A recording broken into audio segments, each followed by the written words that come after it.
Welcome to CMMS Radio, a podcast and general resource for all things CMMS, computerized maintenance management software, from selection to implementation to help you make better choices and have a successful CMMS journey. We'll bring in experts along the way to help us learn more about CMMS, facilities operations, and much more. If you need help with the CMMS project, send a message at cmmsradio.com using the What's on Your Mind link. Suggest a topic, share your CMMS story, or ask questions. Thank you for tuning in. Today, we're going to meet Jeff O'Brien of Zoidii, and that is a CMMS platform. We're going to get the journey story documented. Jeff, welcome to CMMS Radio. Thanks for having me, Greg. Good to be here. Yeah, it's a pleasure. Yeah. We you and I have been working on getting this to happen for quite a while. I would say even a year, maybe. Close to a year, yeah. Pretty crazy. And so, I keep an eye and I see you guys doing things out there. And I wanted to kind of start us off today with a quote from you. And I edited it just a little bit, just to shorten it a little bit for everybody. But there's a quote from you that says, I spent 21 years listening to 600 plus maintenance managers to understand what they want in a CMMS. And we built Zoidii to do exactly what they asked for, no more and no less. So can you give us a snapshot, like on your journey, how this all started for you, like going back to 21 years ago, and bring us up to present day and what you're doing? Okay, yeah, sure. So, yeah, it all starts, about 25 years ago. Did engineering in college, so graduated with a degree in electronic engineering. And then I started working for a company in the semiconductor industry. So they make complex semiconductor equipment. It's called ASML. Actually, they're now very well known company in Europe, particularly. And I used to go to work in semiconductor fabs, predominantly in Europe, but also across the pond a little bit. Spent a bit of time in Arizona. And during my time, I worked with a lot of different maintenance folks with lots and lots of maintenance systems, some built in-house, some big brands. In 2009, I left ASML and I decided to relocate to Canada. I had some friends over there, so I said I'd give it a go. So moved to Canada, and I just moved in with a couple of guys, looking for a housemate. And then one day, this guy says to me, says, "Hey, you should check out, my the company I'm working for. It's a startup. We do maintenance software." And I was like, "Hey, maintenance software?" Said I, worked on plenty of maintenance systems over the years. And anyway, we got talking, and before you know it, then I'm on board. And the company was called Maintenance Assistant at the time. And there was four of us around the kitchen table trying to figure it out. And we when I left in 2019, there was about I think it was about 2,500 customers, something like that, about 200 employees, and they've grown since then. They've been acquired by Rockwell. It became Fix around 2016. It was a pretty crazy journey. During that time, at the start, did everything at maintenance assistant, did sales, did marketing, did support, did customer success, did implementation, you name it, did it. Met lots and lots of people. Did lots of implementations. I traveled across North America, from Canada, from coast to coast. I traveled 34 US states, lots and lots of implementations, lots and lots of sales visits. And I got to meet a whole bunch of people. In 2019, towards the end of 2019, left and relocated back to Ireland. So back across the pond, I guess, and relocated here, and I did some consulting work, giving some advice on CMMS systems, that sort of stuff. And then COVID hit, and things dried up. So I was like, well, now's the time. You've been a part of a CMMS startup before that was very successful, but you were only a little piece of the puzzle, I suppose. So now it's your chance. So decided to start working on the system that I would like to use, I guess. And about a year later, had an MVP, and started showing it to people, showing it to former colleagues and people I'd worked with in the past, and response was really good. And then started to bring on some customers, started to bring on some employees, some co-founders, and and that's where we are. So I guess that's my 21 years It's Yeah, 23 actually now. So I changed that on the website today. So that's so. What I like most about this story is it's the story that kind of brings us to why it exists, why it was set up in the first place. And a lot of times on the episodes, people know that I'm trying to figure out, well, what was the problem that you're originally trying to solve? So having been, of a somewhat similar experience myself and being part of an organization that was new in the space and getting to talk to all these great people in maintenance, facilities, plants, you name it, you get all this exposure and understanding that goes far beyond what you thought was necessary for the industry. What's unique about your journey is that, in a sense, having been there, having done that, you tend to see gaps. And you said something really important, that you wanted to build a system that you would want to use. And right. a lot of people might think, well, you can't just build what you want to use. And I would actually say, in fact, you can. This is one of the reasons I tell everyone there are so many CMMS platforms out there, because we have unique working styles to achieve these goals and these outcomes. And I often say it's not really about the software, it's about the Yeah. people in the process. So Yeah. if you have a process and you're able to essentially web enable that, now we're talking, because it will start to resonate with that company and this company and that company. So one of the questions I wanted to lead into after that was, what are some of the more common challenges that you see or that you've heard about when it comes to CMMS project success? A company wants to get a CMMS, they go and get a CMMS, and then it just doesn't work out. What do you think some of the challenges are for that? Yeah, I mean, it's all the usual stuff. I'm sure it's come on the podcast before. Like, there's no project planning or proper execution. There's no support from management. They're like, you want to get a system right, here's 2,000 budget, and they're like, well, it's going to be a little bit more than that. Not training people properly. People learn at different paces. So some people get it straight away. Some people need a little bit more hand holding. They need to be, a little bit of on the job training. Spend a little bit more time with them.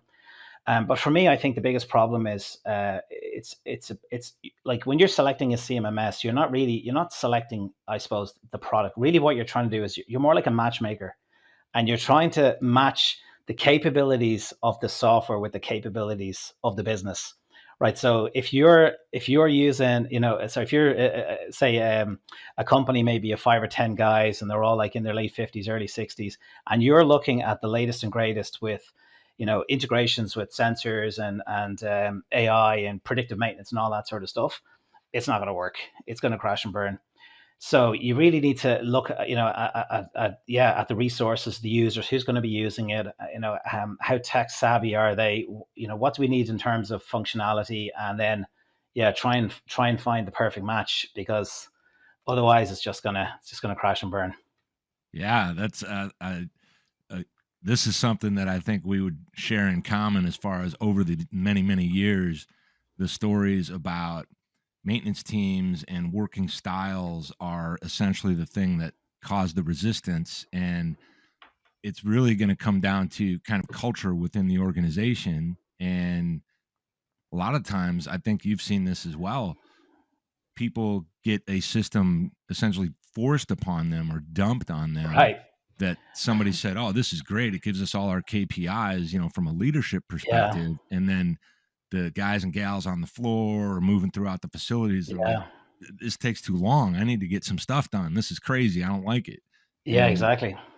it's almost like if you go the other way and let them inform by what you just said, like how they work, what their style is, then you can get them what they need. So the the I don't know, 50, 60-year olds, they want super simple, straightforward, let me just get the job done. Yeah, They know how to exactly. do it, right? They don't need a Exactly. system, and they're like, I'll do it if you make it easy Yeah. on me. So Yeah. go ahead, go ahead. I got a good story there for you, actually. So yeah, a number of years ago, I was hiring for my team, and this guy came to interview, and I said, why are you leaving this CMMS company? What's going on? And he said, he said, I was on site recently at a customer site doing an implementation. It was day one, and it was about 11:30, 12 o'clock, and it was a one-on-one session with the maintenance manager, and this CMMS was forced upon him, and he goes, he just stopped him and he goes, "Can you just give me a minute?" He says, "I just gotta," and he goes, "Okay." So anyway, he left the room, and the guy interviewing us, he said he kind of gave it a minute, and then he walked over to the window to look out the window, and there was the maintenance manager getting in his car and driving off, never to return. So he was like, "Yeah, I don't want to use the system, too complicated. I'm out of here." He left the implementation consultant there, left the business, yeah, never to be seen again. So yeah, you got to make sure if it's definitely if everybody should be involved. I think all the key stakeholders should be involved in the decision to pick the system. If it does come from above, or if it's corporate solution, you got to make sure that, again, it's right size for the business. Otherwise, you just have that resistance, and nobody will use it. Absolutely. And one of the solutions for that, so I tell a lot of people, hey, don't just quickly change your system.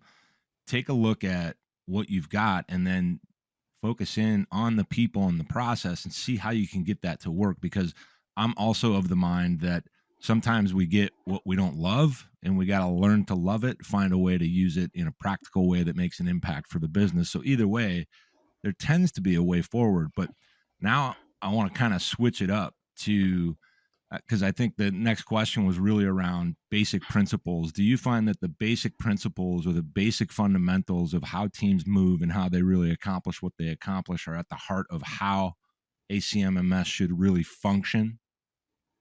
That's a tough question. Yeah. Say that again. Sorry. So when we look at the basic principles or the basic fundamentals, maintenance excellence, right? Yeah. Having those things in place is really what the CMMS should be set up for Right. in order for that to really keep moving forward and really achieve kind of a next level of maintenance excellence. Yeah, I mean, I'm in total agreement there. So the CMMS, or technology, I guess, plays a big part of that.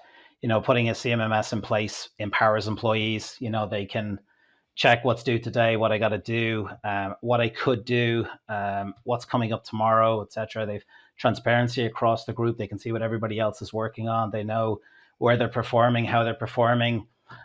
They can all align, I suppose, around those common metrics, and here's what we achieved last week. Here's what we can achieve next week. It is also a great way to reinforce acceptable behavior. So, not taking shortcuts, not like, when you got to do, say, a PM, you're not just doing the steps off the top of your head. You're actually working through the checklist, and you're reminded to, if you got to wear PPE, the glasses, the hat, whatever it may be.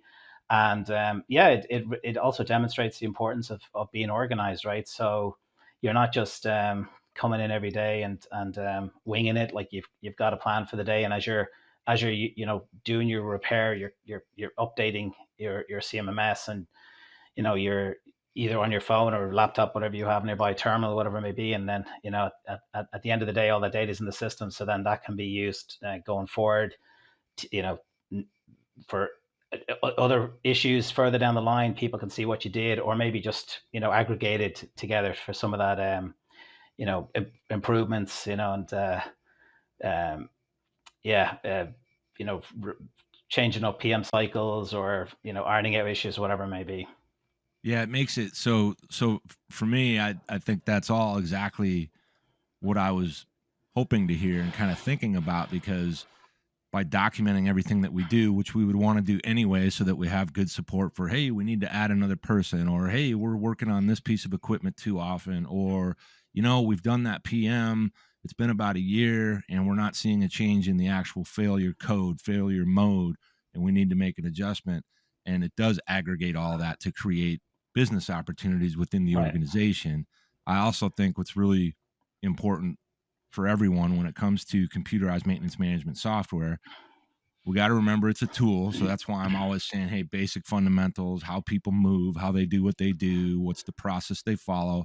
But then we get this great opportunity to tie it to the business as a whole, because you'll start to see that maintenance. So for everybody out there that's an organization thinking about CMMS, or even if you have one that's not being utilized properly, you've got business opportunities because you can utilize the right data in the right way, and on like this. So we don't want to spin out on that. I want to switch to something about current trends. I wanted to ask you, based on what you see, Yeah.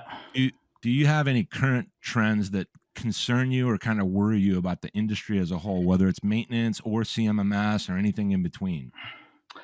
Yeah, well, I mean, I suppose the current trends is more AI, IoT, predictive maintenance, all that magical stuff. But from what we're seeing is we're probably seeing like, I don't know, less than that comes up in conversations, maybe less than 5% of the time, maybe even less than 3% of the time. So for Mm. me, I see the biggest trend is resources, right? So it's becoming really really hard to find people. Maintenance managers or maintenance folks now, I hear all the time the average age is about 50, 51. It's getting older all the time. That means there's more people retiring than coming in. Yet, we're building more factories, more data centers, we're flying more planes, all that sort of stuff. So we're going to need more of these people. And it's just a bit of a worrying trend. The other thing as well is it's the turnover, right? So now in the United States, for example, the average turnover rate is about 30%. So you're going to lose 30% of your people every year. So these days of staying with the company for 40 years, and we don't need a CMMS. Everything is up here in the supercomputer. So we're safe. If anything goes wrong, the guys will figure it out. Like, you can't do that anymore, because you might have somebody, one of these younger generation, if you're lucky enough, I suppose. They could be gone within 3 years. So you need to put the systems in place and make sure that all of that knowledge is captured in a system, mostly, preferably a CMMS system, so that they can coach each other, teach each other. If they leave the organization, the information, a lot of that knowledge stays in the business, and then you can onboard new people quickly, bring them in, and they can go, straight to the say system, and see what was done, 6 months ago, a year ago. How did they fix that last time? And you'll definitely help alleviate some of that, some of that concern. What I'm seeing, by the way, I was working with a customer recently, and 50 people on the maintenance team, quite a large organization using our system, and they had 10 open roles for over a year, unable to fill them. Yeah. Wow. So yeah, so it's becoming a big problem. And the CMMS software will definitely help you with that knowledge for sure. And also, like, when people come into an organization, they want to see that you're organized, that you know what you're doing, that you're holding people accountable. They don't want to come in and say, "Well, this place is it's a complete mess. They got no systems in place. They don't know what they're doing on a day to day basis. They're in the door, they're out the door just as fast." So yeah, you need to put your Interest, systems in place.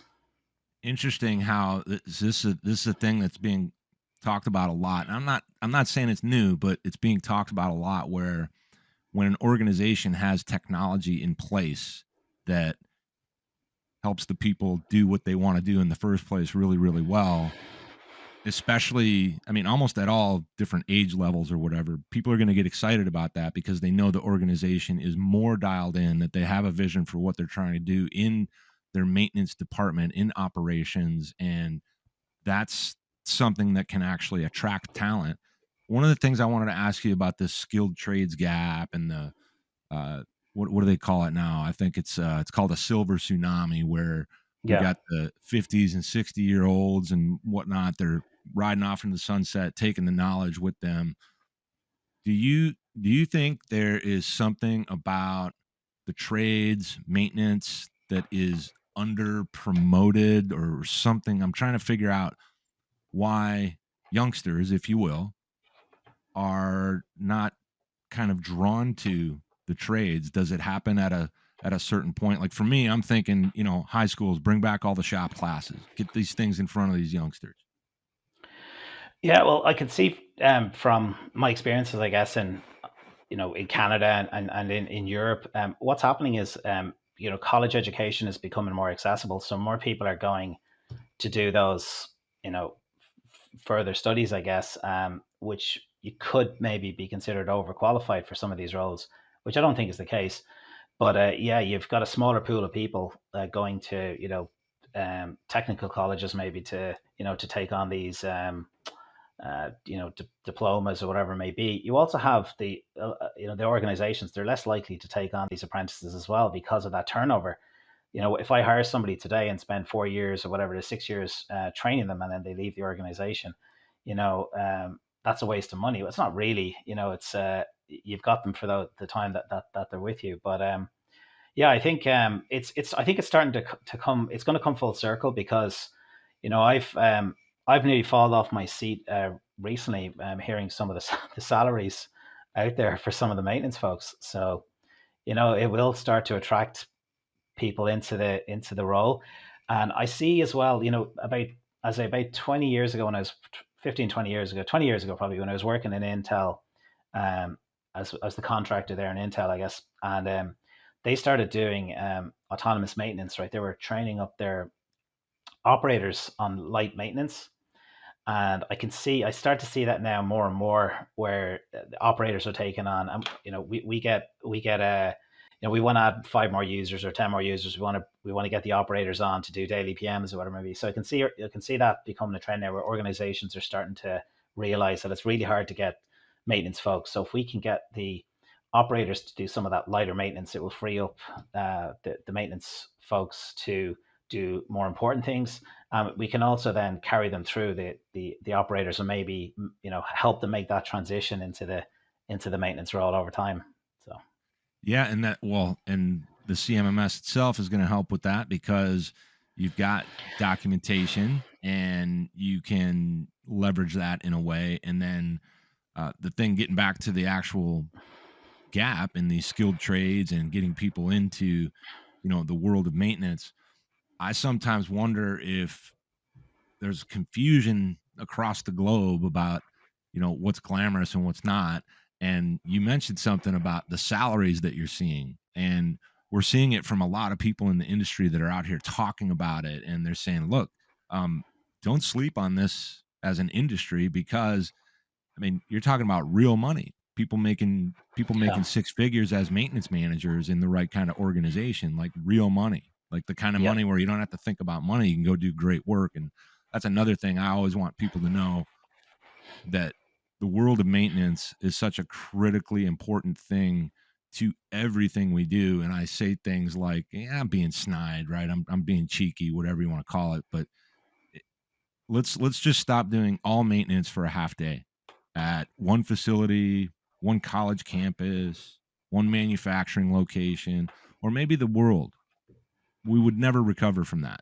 yeah. Like, there's no way. One half of a day of no maintenance, and it's really important, and you're doing good work when you're in that field. So I hope more people will take an interest. And I don't know how many of those folks are going to hear this, but I love talking about it because it's a thing that we all care about, everybody in the industry. I don't care what Right. CMMS you work for and represent. I don't care what part of the industry you're in.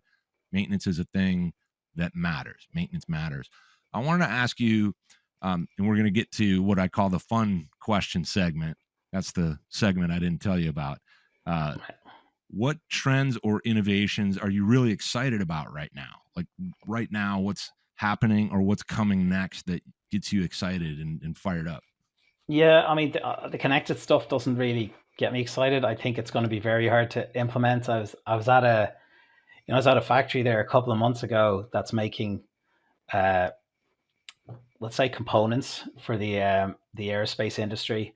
And he goes, we got those systems in 1971, and when we bought them, they were used systems, and they're still running. I mean, you can't connect them, or if you do, it's going to be incredibly complex to connect, to connect all these assets to your CMMS, putting sensors everywhere, all that sort of stuff. So I think it will. It's definitely happening. It will happen more and more. But I think definitely. My washing machine in the house broke down a couple of weeks ago, and I had to go to Google, and I had to look at a lot of videos, and I had to see, here's my issue, here's what I was seeing, and I had to look and see, did anybody have a similar issue. I think AI is going to make that a lot easier. So you're going to put in, yeah, the washing machine is not draining, and then they're going to give you a whole load of solutions and going, it's definitely one of these, and here's the most likely. So I see that as making a big difference in the CMMS, and I think you're gonna start seeing it, I suppose, these AI tools, but definitely this one in particular, I think will make a big difference, where you're gonna either mine the internet, or you're gonna mine the CMMS and go, yeah, based on what you've put in, this is your top three. Swap this board, or grease this component, or realign this, whatever it Yeah, may be, and hopefully your problem goes away. I like that, because it was actually a common thing over my years where potential clients, they're looking at and evaluating your system, and they're like, is there anything in here that has a knowledge based component where somebody's at a location, they're about to put in a work order, maybe it's for plumbing, and we want to say, did you do this, did you do this, and did you do this? Yes, yes, yes. Okay, now we're going to do this. And that could really become a thing now if someone leverages the AI or develops that properly. So I like that you're calling that out, because not everybody brings that up. And the whole idea that you've got this data, it has to be the right data. It really is a plethora of valuable information if you know what to do with it. And I think that's what everybody needs to focus on. But at the same time, this is an interesting question. I think sometimes people out there in the world considering whether they should get a CMMS, it gets really complicated to find one. And I've often said, look, if you have a facility operation of any kind and you don't know what you have, where you have it, who's worked on it, when it failed, then you probably need a CMMS. And I think you should just start. I wonder if that's good or bad advice, like how people should really figure out whether they need a CMMS or not. Yeah, I mean, traditionally, well, what I've seen anyway, there's always an event, and I think that's the wrong way to go. There's always something. There's always a failure. There's always somebody got injured. There's always massive spend on spare parts or something like that. There's always an event that triggers the need. Somebody goes, you need to get a system in place, and I think you can't wait for that to happen. And I think you need to get ahead of it. And the resource thing, I think that's going to become more and more of a problem. People will find it harder to get resources. So I get ahead of it, and I'm working with the company right now. We're taking it really slow. They're never used the system before. It's like, let's just get the assets into the system. It'll only take a few days, if that, and then at least you can start capturing that information, start capturing work orders in the system. So not a big effort to get going. Picking some of these systems, it's definitely that can be a little bit trickier. There's a lot of, I'd say, fake news out there. I get emails all the time. Hey Jeff, we're putting together the top 10 CMMS systems of 2024. Here's the price for each position on the list. I'm like, okay, so they're not real. What? They're not the real systems. They're not ranked based on your scoring system or whatever. Maybe no, it's based on who's willing to pay the most. Yeah, exactly. So I think, I know it's brutal, like, and it means you could have just deep pockets. It might not be the best system, but you'll be listed everywhere. So I think what you got to do is you got to talk to your peers, I suppose, ask around, see what they're using, see what's working, what's not working.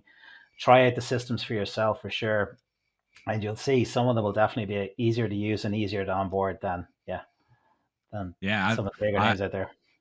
I think no matter what it is you're looking at, and I'm including your solution in this too. If you're looking for a CMMS, ask these vendors really hard questions, not because you're trying to jam them up, but because they're going to have an answer. And if it doesn't feel right or sound right, you're probably right. And what I mean is, ask them, how deep is their bench? What are their insights, and what spaces do they understand the best, and why? And you're going to understand that if you're a maintenance manager in a shoe manufacturing facility and you're asking a potential CMMS vendor something from your world, they're either going to understand it, or they're going to start asking you questions that give you the indication that they're trying to understand you.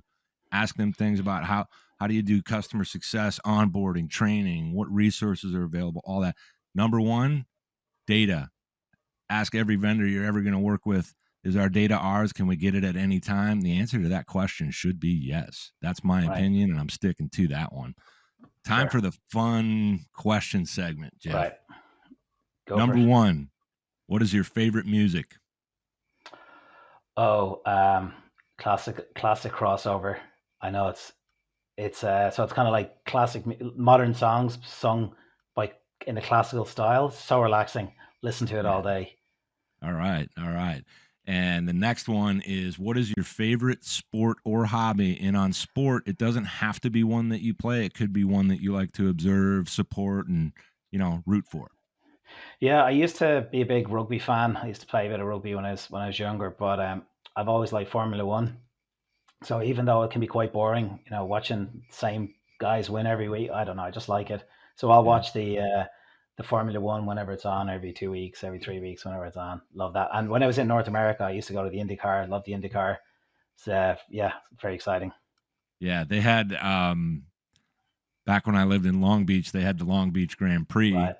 which was pretty cool. You could see him Yeah. practicing ahead of time. So that's a good one. I don't think I've had anybody talk about the Formula One. So that's very cool. So question number 3 on the fun segment. There are no wrong answers here. What is your perspective, philosophy, opinion, anything like that about the concept of work-life balance? Oh, I've always been taught if you want nice things in life, you got to work hard for them. So I'm the type of person that will try and put in the extra hours. Whatever that may be, either working like, I mean, I'm talking to you here. It's now 7:30 my time here, PM. Last night I was on with the customer on the west coast of the United States until 10 p.m. So yeah, I can see where people are coming from, but I'm like, yeah, if you want things in life, nice things in life, you got to work hard for it. All right. And I mean, it could be work smarter. If you can find a way to work smarter, go for it. But yeah, I believe it's hard work, smart work. Yeah, and I think what you're really saying there is if you're trying to avoid the work, that ain't going to do it. Not going to happen. No. Yeah, I Very used to cool. work. I used to work with a guy. His motto was, "It's tough work avoiding work." Yeah, that's a good one. That's a good Yeah, one. I got one for that. Why do today what you can put off indefinitely so you always have something to do? there you go. So, well, first of all, Jeff, I really appreciate you being here with me. For everybody out there, if you want to check out Zoidii, you can go to www.zoidii. It's ZOIDII.com. You can also connect with Jeff O'Brien on LinkedIn if you want to start your own conversation. Check him out, take a look, chat him up. That's all you got to do. And I really want to thank you once again for being here. This was a conversation we were trying to get done for about a year. And again, we'll keep an eye on your journey, see what's going on with you. And thank you for being on CMMS Radio. Thanks for having me, Greg. It's been great. Yeah, you got it. Did you find this episode helpful? Please send us some feedback, suggest a topic, or ask a question. Reach out to CMMS Radio if you need a co-pilot on your CMMS project. Visit CMMSradio.com and use the What's on Your Mind link. Thank you for tuning in to CMMS Radio, your resource for all things CMMS, from selection to implementation, to help you make better choices, learn from industry experts, and have a successful CMMS journey.